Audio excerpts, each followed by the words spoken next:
last time you heard from us, we were talking all about our upcoming vacation to Yellowstone. And then it flooded out and we didn't get to go. So we had to change our plans last minute. And today we've got 5 takeaways from that process that we want to share with you.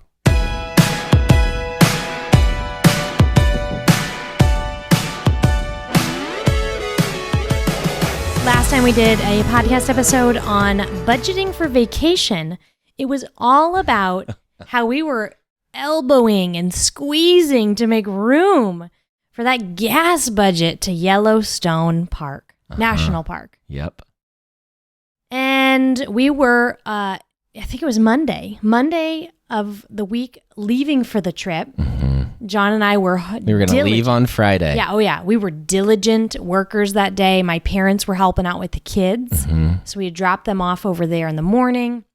We were working our heinies off so we could, get out of town and our team wouldn't need anything from us. They could just run the ship while we were gone for 2 weeks. And that afternoon, around 4 o'clock, I sent an email out. If you're on our email list, you might have been one of the dozens of responses that I got that evening. Because the email was about the podcast, about how we were so excited to go to Yellowstone.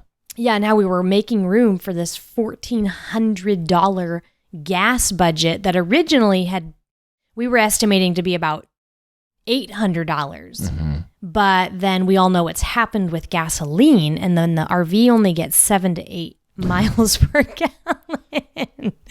And so we had to do a little adjusting. So I sent this email out.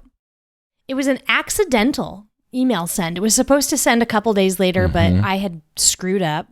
Hit the wrong button, but maybe it was the right button. It was providentially, because within minutes it was like emails coming back of, are you living under a rock? Are you? Yeah, I think the one's like, are you sure you're going to Yellowstone? Have you read the news? We thought, what's going on? What do you mean? So we looked up like Yellowstone or whatever, just did a Google search, and it washed away. Yep. The road we were going to drive on isn't there anymore.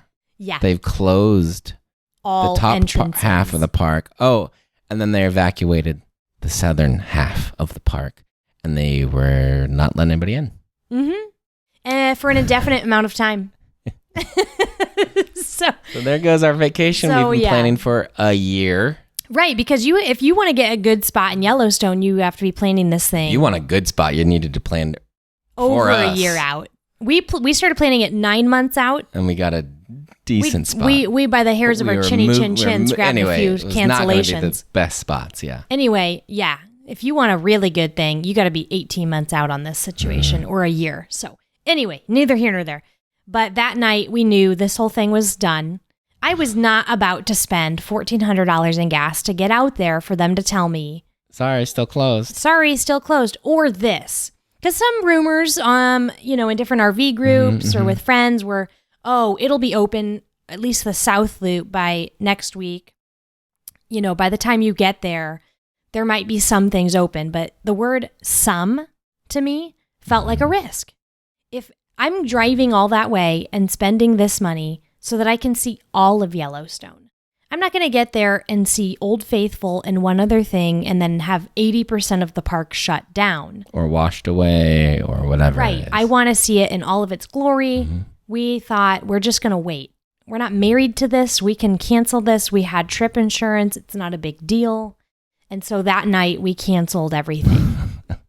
Everything. Which, lesson 1 here. We've got 5 things we're going to tell you about how we kind of financially learned from this experience and how the budget kind of shaped and took form with this new shift and things that we learned and lessons that were gained from this. So the first one was, okay, instead of a $3,500 trip, we could go somewhere for about the same amount of time and have it be closer. And we could spend $2,000. And then now we get to put that other money towards other things that we'd like to do or save it for further travel that we're going to be doing later this summer. And then it's already waiting for us.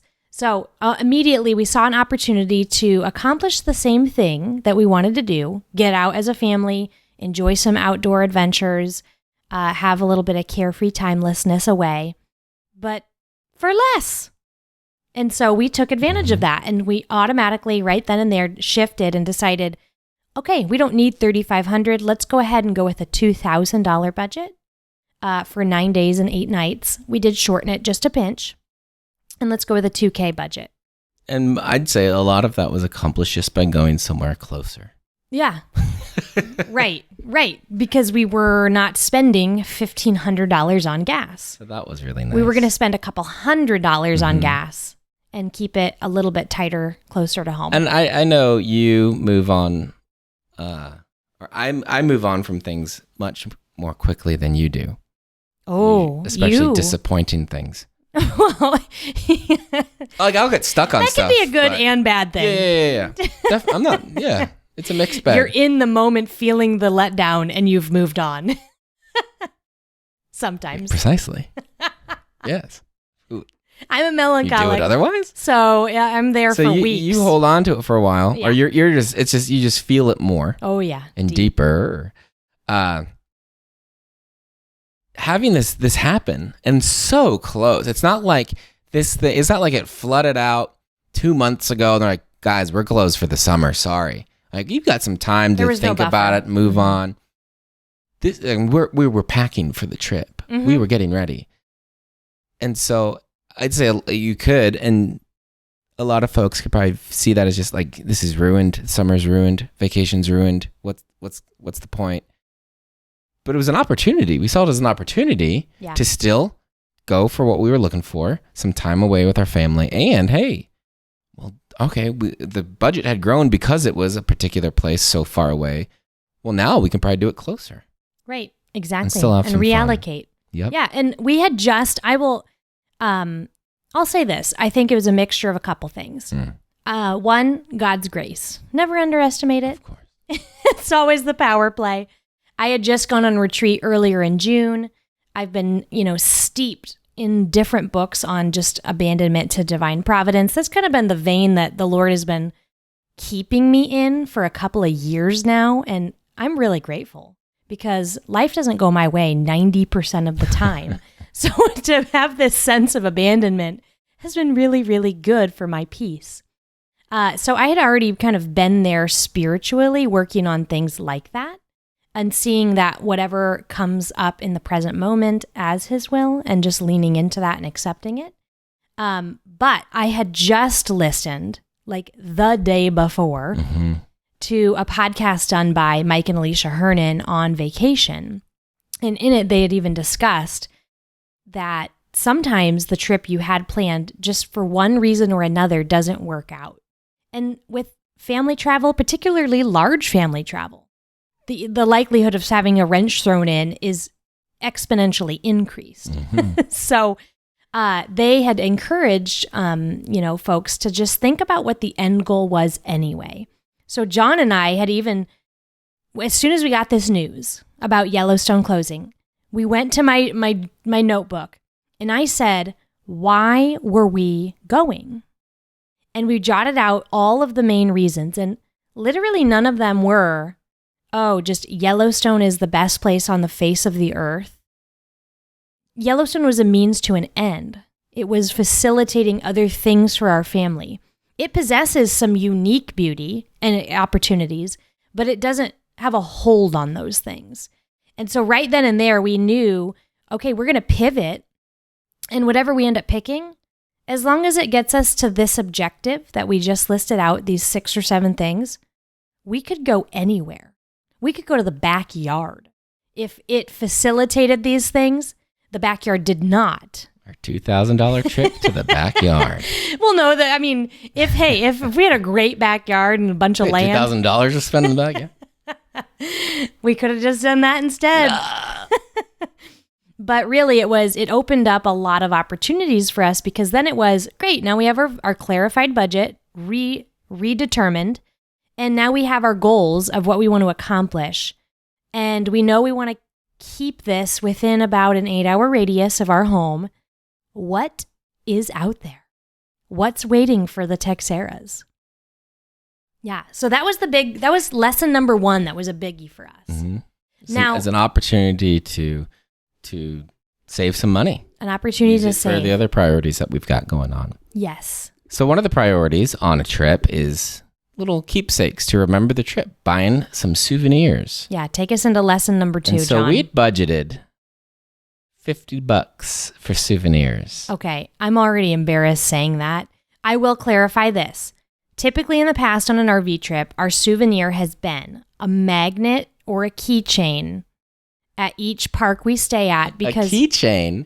Really? You want to hear the level of frugalism here? Really, it's a magnet for the fridge or the We collect magnets in the RV, so we can see all the places we've been. Trips we've been on. And then we like to have a Christmas ornament for our Christmas tree here. We decorate our tree with memories. We don't do the whole trips pretty on, tree. Things we've done. Now, some places don't have Christmas ornaments. If they do, we get those. Most places do have keychains. And you just take off the key ring and you put on one of those little hook things. And now it's a Christmas ornament. You have a Christmas and I'd say sometimes the key ring is actually pretty creative and fun. Yeah, they're even more interesting than some of the Christmas ornaments. It's just some like generic yeah. globe with like the name of the place on it. Mm-hmm. So yeah. So, okay. So that has typically, so if we were going to go to like 4 parks or whatever on our Yellowstone trip, $50 seemed appropriate. I will say that's accounting for essentially just family souvenirs. Where are the personal souvenirs, Amanda? Mm-hmm. Where are they? I'd say our kids were small enough in the past where we didn't really have personal souvenirs. Yeah. But now they've moved up. Now they've moved up to the point where like it's appropriate and something they want. And if maybe the oldest gets it, the other 2 now are aware of that and they want one too. Where in the past you can just kind of they just don't really notice. Yeah. You're not really keyed into what's going on. So you can get away with just the oldest getting one, but no. Not anymore. No, not anymore. So I think maybe $50 covered us at the first souvenir stop. I don't even think it did then. and then I saw a nightgown that said Happy Glamper. Oh, yeah, your nightgown, yeah. So we under budgeted severely for souvenirs. Yes. And I think it's one of those things that I'm not a stuff person. I'm an experience person. And so I will cut and underfund budget areas that I don't value. But you are a stuff person. And if I see the right thing, like a Glamper nightgown, I do want it. So, and the kids are definitely stuff people. Yeah. And so I've learned that next year, this is probably a $200 category for us. Because did you even get a souvenir? I didn't get a souvenir. Wait a minute.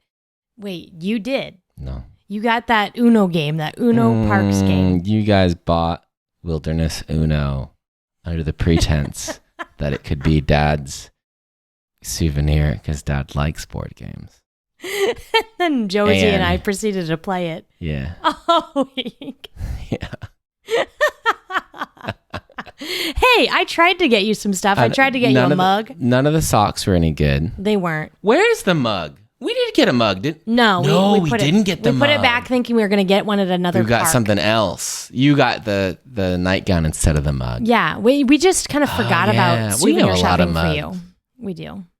You should have gotten something at the Lego store. There wasn't anything that was screaming. No. And so you didn't have a purchase you wanted to make and then regret and like didn't. We just never got you anything. No. But in the future, souvenirs needs to be a higher budget category for us. Yes. I've just determined that. And this is a good example of just learning from the experience, right? Especially with the rejiggered budget, we have some room to grow some categories. Sure. Even on the fly. But now we have this knowledge moving forward. We can remember this for the next time we go somewhere. Mm-hmm. We don't need to have the souvenirs so low. Remember. Let's think about who's coming with and what they might want. And some people listening to this might think $200, that's it? And some people might think $200, holy moly. Right. No, but I'm in some like Disney groups or whatever. And do you $200 for like a thing. Do you even like par for the course in those groups is like everybody gets $100 a day on this trip. And I'm like, what? For souvenirs. Yes. So, I mean, maybe that's what teen life is like. You know, your kid wants some money to go spend at the park. I don't know. Go get a job and make some money. Our teens. We'll learn more about that in WalletWin Kids. Great commercial, John. Anyway, we under budgeted. We often don't under budget a lot these days because we've been so practiced, but I think our family has just shifted so much from last year.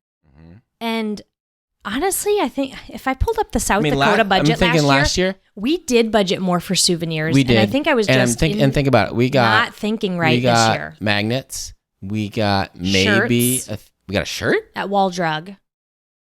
You guys got shirts at Wall Drug. We got my dad a shirt. We got my brother a shirt. We got. I think the only one who didn't get a shirt. Hey, you don't like shirts. No, I don't really like. Well, it has to be a good shirt. You are picky. But I'm saying, okay, so we did do that, and then we got some little stuffed animals. Yeah. So we should have. We just forgot. We didn't think. I don't know. We forgot. Went back to our old ways. It's me trying to tighten up stuff because I know that most of the crap that our kids are going to want to buy souvenir wise, and I do say no to a lot of the things and try to steer them towards something that's more quality and going to last. They'll actually remember the place. But I end up throwing all of it away when it's broken or trashed when they forgot about it a week later, and I hate that. Yeah. So the minimalist in me, I think, is trying to force the souvenir budget smaller so I don't have a lot of crap I'm just going to throw away. Yeah. I could have just lit $50 on fire. And help actually start the fire for the night, yeah. That might have been more productive than letting them go hog wild on whatever they thought was valuable. But yeah, that needs to be increased. Yeah. And so I think we did steer them to the right souvenirs, except our youngest got a geode rock, and we couldn't quite find concrete. We didn't have anything hard enough to crack it with. I didn't have a hammer or anything with us on the trip. Right. So the whole thing was we'll go home and we'll do it at home. Well, she brought it home from the RV and decided to try to crack it on our brand new, to us, Pottery Barn wood table. So that's the most nice. Expensive piece of furniture we've ever bought. That's nice and ruined now. But it's a memory. See, souvenirs. Every time we sit down for dinner. See, such a regret, these souvenirs. Okay, all right. So we saved some money. We reshifted. We realized there's some categories that still, over a decade in, the Texeras do under budget on. Let's talk about some swaps we made. Yeah, we made some swaps, right? We weren't going the same places, so there were different things to do. But it was really great. We had planned out all those different things to do because we knew, we want to go to this adventure park thing that has an alpine slide and has this. And we're planning to spend, whatever it was there. We're planning to go on this boat tour, and that's going to cost this much. But we're not going there anymore, but now we know, we had something that was, I don't even know, $150 planned. We had something that was $100 planned, or whatever it is. So we know what could we swap out really easy? We can look at the prices of the new things and go, well, that just takes the place of the other one. Or, we can do that one and have some more to spare, whatever it is. So we went, instead of the Alpine Slide, we went to the Crayola Experience at Mall of America. And I think that, really I'm not sure who enjoyed it more, the kids or you. It was great. You loved it. So it is a giant Crayola ad that you pay to be in, but... And we made sure the kids didn't even look at half the stuff in that store at the end. Oh, yeah. We blazed through that gift store at the end. Nope. But I mean, it's like, here's a Scrubby. Color on it. Here's some model magic clay stuff. Play with this. Here's some painting. Paint on this. Color on this. Do chalk on that. Like, it's super fun. It was fun. It was creative. If you like that stuff. Or here's some crayons, melt them down and make a ring. It was I'm not awesome. a crafter, so it was really fun. I enjoyed watching you guys enjoy yourself. It was awesome. And I was thankful that I didn't have a mess to clean up. Yeah. That was nice. It wasn't on our house. We weren't melting crayons in our house, yeah. Nope, it was really good. So that was fun. So there was that swap, but then the other one, we were going to do a boat tour in the Grand Tetons around Jenny Lake. And then we were going to go on this epic hike that we were going to pack a picnic lunch for. Well, whatever, neither here nor there. We ended up instead, we had a beach day at Lake Itasca, and we rented a canoe. and our family went out on the water, and Jonathan and I did the paddling, and the girls kind of just rode along for the experience. We were pretty sore after that. My left arm still hurts if I move it the wrong way. Yeah. But we were able to swap that out. And since this is a free thing, but I knew we were going to go on 2 or 3 really, really great hikes in Yellowstone, and that our family loves hikes. Mm-hmm. And so we swapped that out for, I think, 2 different hikes we went on in Minnesota. The first one, though, was bug-ridden. We were eaten alive by mosquitoes, and we were covered in ticks That's it. At the end of it. I have 60 souvenirs. Yeah, there we go. All the bug bites. Oh, yeah, I had ticks. We all had ticks after that hike. So the next one, we decided not to be a walk just purely through the forest. It was more of a rock scramble hike. That one was awesome. It was really awesome. And our kids, the first hike, all they did was complain the whole time. Particularly one of them. Yeah, yes. At the end of it, it was like, if you whine again, you don't get a s'more tonight. I mean, we were down to like bribes. We didn't eat s'mores that night. Bribes and threats. That was like the lowest play we were getting to, just to get people back to the RV from this hike. I understand it was hot. There were bugs. But the resiliency was not there because it wasn't an interesting hike. It was just a flat hike through the forest. Yeah, it wasn't. And we have learned now, after a couple of summers, that our kids, they complain on just walking through the forest. They want a challenge. They want a challenge. Like, if I can cross a stream over a log, if I can scale up the face of a rock, if I can partly climb a tree to get over here, to step on a rock, to avoid the puddle, they want the challenge. They love it. Yeah. And even the dog loved it. Oh, man. There was this one particular, like, really challenging. I don't know if we were even on a trail anymore. I don't think it was a trail. We had to get back to the trail. Yeah, so It was up. And so we scaled a mud wall with tree roots in it. And thankfully that tree had grown there. That tree was planted there for us 25 years ago. And so we scaled this. Anyway, at the very top, the dog, I had her with me. She was so excited. She was running in circles and like jumping up and down because she was so hyped that she made it. She made it to the top. And I had been letting her like drag me up. Oh, yeah. Because she was like my sled dog. Anyway, we have just learned, though, that that's the type of hike that our kids like. And so now, whenever we're going to be looking into places about hikes, we're going to look for the most aggressive hikes possible, barring they're safe. I'm not taking my kids on free climbing Long's Peak in Colorado, where the ledge is, 3 foot wide, and in one slip you fall 10,000 feet. I'm not going to do that. But we're talking like, they just want to be on rocks and they want to be climbing stuff, and they like the challenge hikes. So those of you who are newer to the outdoor experience, I would encourage you to go for those types of things before you just pick the stroll. They're more fun. They are. They're so much more fun. Yep. Okay, so we did some swapping. Especially, you can swap whenever, but especially when you've got to change your plans. You've got to pivot. Swapping out similar things really helps make the pivot easier. Mm-hmm.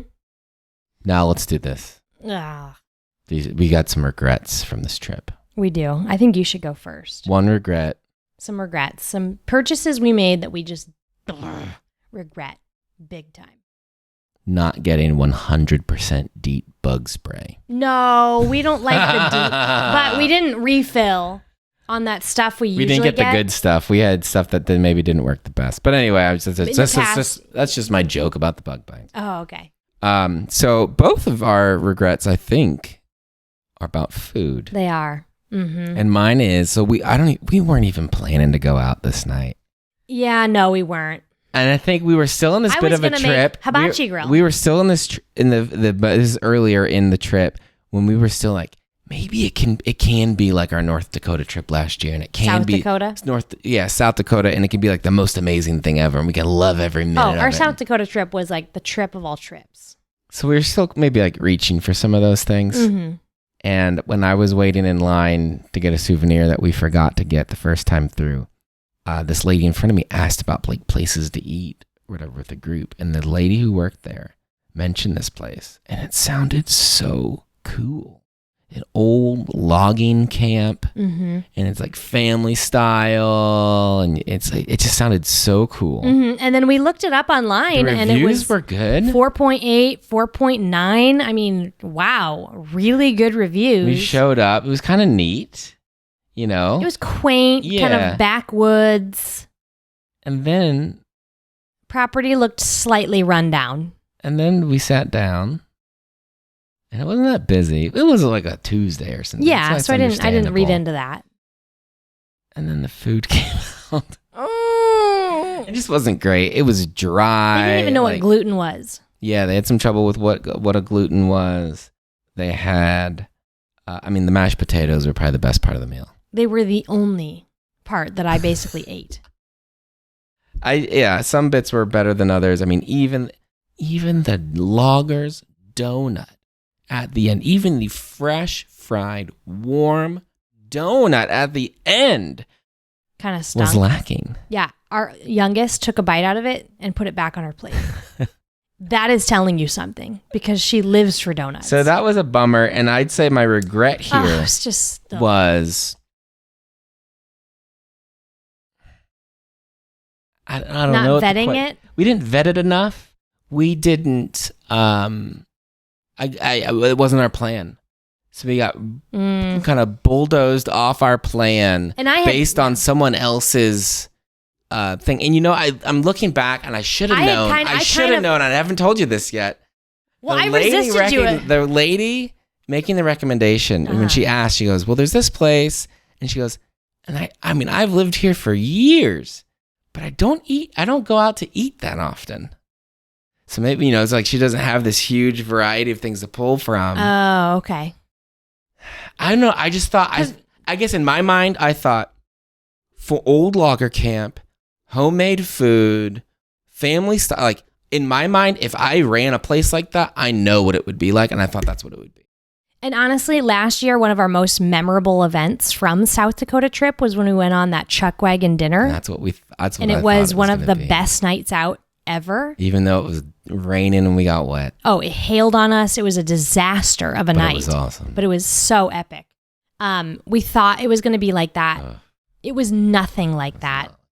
It was nothing like that. And I had kind of pushed against you. You remember that conversation where I was like, I'm open, but I had planned on playing hibachi grill tonight on the Blackstone.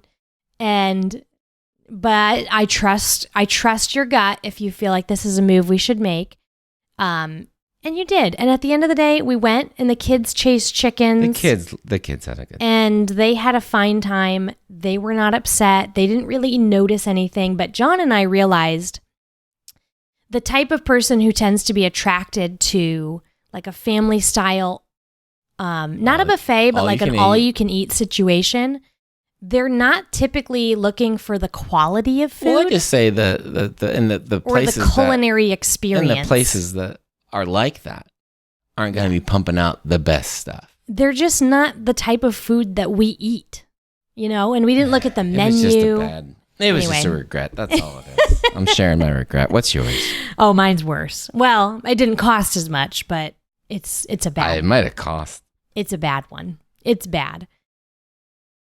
We went to Mall of America, and the campsite that we were staying at was only about 12 minutes away from Mall of America. Close, super close. So we opted to have Jonathan drop me and the girls off. Because we only had our RV with us. Right. We didn't have a car. Yeah. And we're not going to run and we have the dogs. It was about 100 degrees out. We're not going to run the generator to have the dogs in the RV in the Mall of America parking lot. So it was better for him to go park the RV and then take an Uber to Mall of America, 12 minutes away. And then that night, when we were done at Mall of America, him Uber back and then come get us in the RV. Okay, that's how we opted to do this. As the day went on, though, I had started to get a migraine. You got a bit of a headache, yeah. I had started to get a migraine.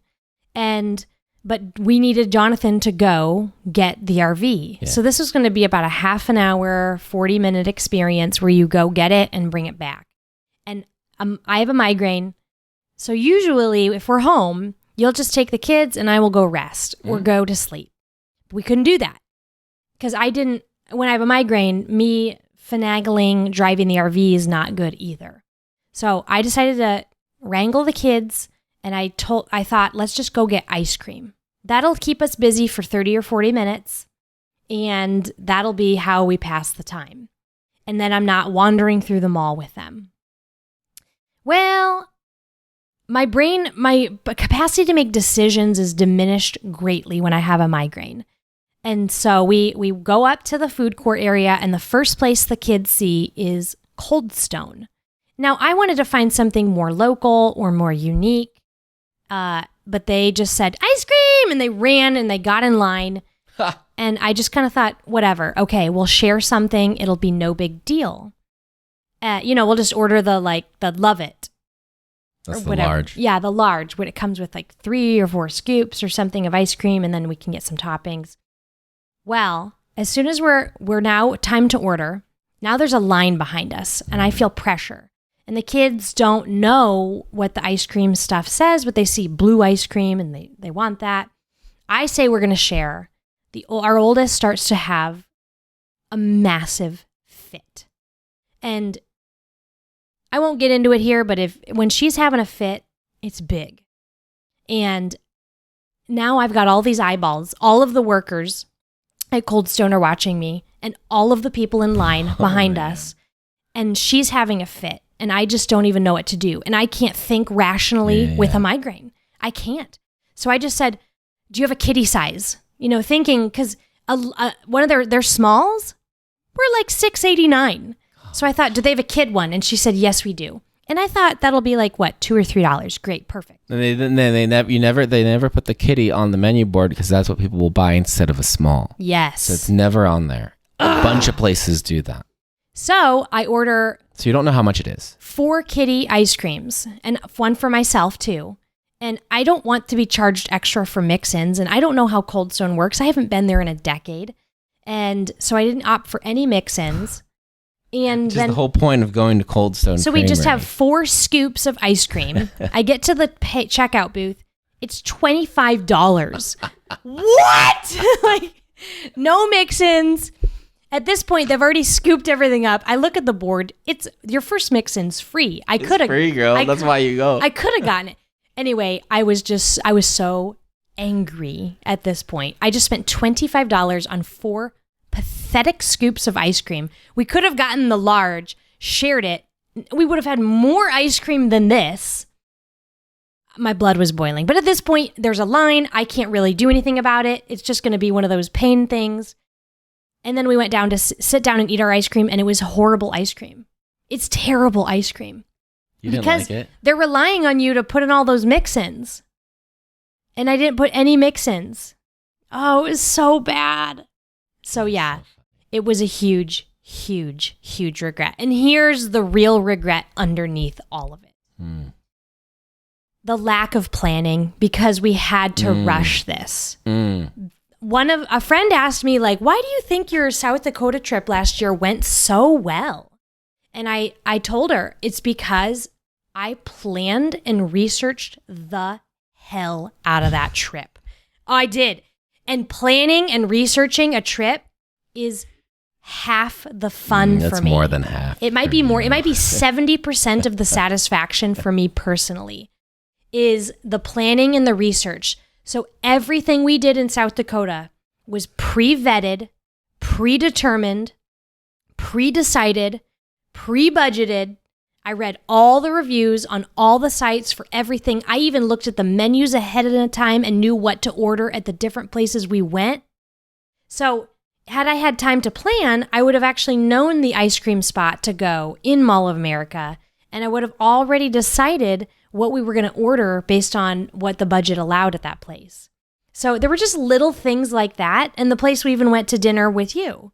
I would have had time to kind of re-look and pre-vet these things and spot, oh, that place doesn't have any gluten-free options. Oh, this place, the reviews don't look that good on this site. Yes, so it's the lack of planning was the big regret, but we didn't have time to. Yeah. We didn't have that capacity on this because it was such a rushed trip. I planned the entire thing in a 3-hour window on a Tuesday afternoon or a Wednesday afternoon. Yeah. And then I couldn't look back. I couldn't second guess. And I just knew that we were going to get into the local area and just have to discover what they had to offer. And there's some people that like to travel that way all the time. I don't. There's a lot of things we missed probably and didn't get to do because we just simply didn't know about it. And that's a regret for me. Yeah. And no way I would have chosen Cold Stone on my family vacation. we had a number of ice cream outings on this vacation, and we had some real winners. So we did. We had some redemptions. That was okay. All right, so four, you're gonna have some regrets. That's the takeaway number 4. But yeah, you learn from it. A regret's terrible unless you can take something away from it. Mm-hmm. And then it's just a lesson. Testing. It's information for the next time you get to make that decision. And that's whether you're on vacation or not. Yeah. So next time, I mean, how many more times in my life am I going to have a trip that crumbles in the 11th hour and then I have to re-scramble to put together something? Hopefully not many. It's probably not going to be many. Twice more at least. Maybe a couple times more. But now I know, okay, we're literally not even going into the day unless I have a plan, because it's that critical to me to feel good about how we're spending our time and our dollars. So we shared these ideas, these lessons about, you can see something falling apart as an opportunity. You can think about maybe a little bit more, do a little bit more planning on some of your budget categories for a trip. You can make easy swaps with similar activities or similar priced activities. You're going to have some regrets, but you got to live with them. And all of this, we want to share this because we know it's going to help you when you are looking to plan your next trip. Yeah. And so our last one here, number 5, is when we're going to be talking about our next trip. Yes. So next year, I don't know where we're going to go yet. We're not quite sure what. I've thrown some things out. I think I mentioned Colorado because they don't have bugs. After this last trip, we need to go somewhere that is bug-free. And the Black Hills, they fit that bill last year. Yeah. Anytime you can get to elevation, the bugs just die off. They don't like it. So, but something about our budget, and this might be the biggest takeaway. If you're going to do RV travel, RV trip, you will likely lose internet access and cell phone service. I don't like going blind and in the dark with my budget. Yeah, we had minimal signal and reception until Minneapolis. We ran into this last year, and I decided that I could just take the spreadsheet that I had planned everything on and just kind of create a copy of it and then keep track of my numbers at the end of every day. But even that, in some places, was going to be difficult to pull up because I didn't even have enough bandwidth to do that. Because you're using Google Sheets instead of numbers or something, or Word, So I'm not. Some people would tackle this by just going cash, but that's not feasible nowadays on a vacation. I don't think it is. Long gone are the days where you pull out $2,500 in cash and then get 8 robbed. Envelopes. Yeah, no way. Get robbed. I'm gonna lose an envelop. Yeah, you're talking about me. I know, but that certainly happened to vacationers in days of past. Exactly. I think I'm just going to keep it super simple, but I'm going to have a master category of how much I think we're going to spend on food, activities, or camping, or whatever it is. And just each night, I'm just going to do math. You might make 7 or 8 transactions a day on vacation. This is not rocket science. These aren't big numbers. I just don't even want to I don't pull up my computer during vacation. It's just not there. I don't even want to engage with it. I don't even pull up YNAB. And so I think next year I'm just going to go so simple with a piece of paper. And we're just going to do math every night so that I know where we are. This last trip, I didn't sweat it as much because I knew we were coming in under that original budget. We were coming in under anyway, and we already had the money set aside, so I didn't sweat a single purchase, truly. But for the future, when we do like to run it a little bit, the amount matches what we had planned for. Mm-hmm. And so I just like to know every day where we are and where we stand with things, and if we could shift or whatever based on something that came up or an opportunity that presented itself. I'm just going to do the math on a piece of paper, and I'm calling it manual mode. I'm going manual. I'm going into manual mode on the next RV travel because the internet is just way too unreliable out there. And in most of these state parks, you will lose cell signal. You will not even be able to make a phone call. It's crazy. Mm-hmm. But I guess that's the purpose. They don't want you to be... We did see a guy at one of the parks we were at. Oh, this was actually really discouraging. That was a bummer. They must have... I heard that if you have Verizon, you'll typically have good coverage up there. So they must have had this. Literally, the whole family sat around their campfire in their campsite all day long on tablets. It was so discouraging. So discouraging. They just kept putting their 3-year-old at the picnic table with a tablet all day. He watched TV. Neither here nor there, but I think there's a goodness to just being able to unplug and not even look at a screen while you're gone. So I'm going to save myself the stress of that because I kept every campsite we'd go to trying to see if I could get it so I could go in and reconcile the budget, but I couldn't. And so just a piece of paper and just doing a little bit of math would have saved me so much. Because, on a busy day, you spend money, 7 or 8 times. On a slow day on a trip, you might spend money 3 or 4. And that's it. So, manual mode it is for future RV travel. There you go. Those are our 5 takeaways from our wrecked trip to Yellowstone, last minute rebook to Minnesota. I think it's been very helpful very helpful for us to look back on this and figure out how we can have a smoother experience next time. Mm-hmm. And I really hope it makes it smoother for you. Until next time, bye for now.